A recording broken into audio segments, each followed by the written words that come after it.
after you create motion in an area of the body, it's really important that you strengthen that range of motion so that your body can use it.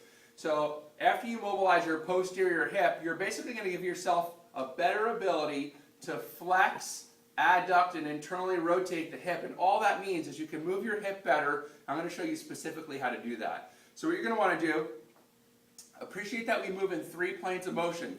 So you're going to stand, after you do the right side, maybe you foam rolled it and then stretched it, you're going to come here and give it isolated strength. You're going to put your hands on your pelvis, and then your femur is here, and again, those are the 2 joints, the 2 bones that make up the hip joint. You're going to have your knee soft and your foot relaxed. From this position, what I want you to do is keep your weight over this foot. So if you were just to lift the other, wherever your body finds its center of balance is where you want your position to be when you start this movement. Again, soft knee, relaxed foot, hands on the pelvis, and what you're going to do is you're going to flex the hip. Okay? One of the things I want you to be cautious of is a bailout. So a lot of times if it's tight, you might want to shift back this way. You want to be very cautious of that compensation. It means you're going too far for the range of motion you have. The other thing that could happen is that as you bend forward, your hip goes to here, but then if you keep trying to go, you're going to get that all through your lower back. And that could just create excessive stress that's unnecessary. Okay, so from here, we're going to come here, nice short range, we're going to go 10 repetitions. Okay, we just want to find a range where we feel like we're in control of the range, and the range is coming predominantly from the hip joint itself. Notice as I go into this, I let my knee bend a little more. I'm starting to feel all the muscles through my thigh fire up. That's a good thing. Give yourself about 10 reps. From there, you're going to move on to the next plane of motion.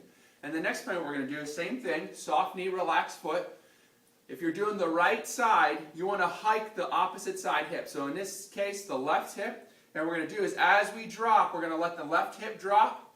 That's obviously going to automatically increase the height on the right, and the knee is going to soften to absorb that shock. So we're going to lift, and we're going to lower.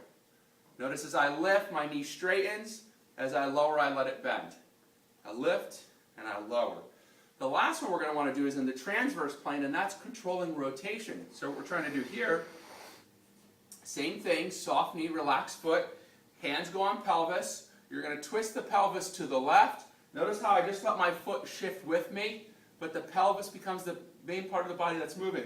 Now I'm going to take my hands back like a steering wheel. I'm going to bring it around the corner, and then come back, and then I come around the corner again. Now, as I'm doing this, if I come around the corner, and I feel like my knee is going out like that, I'm not getting the motion from the hip joint.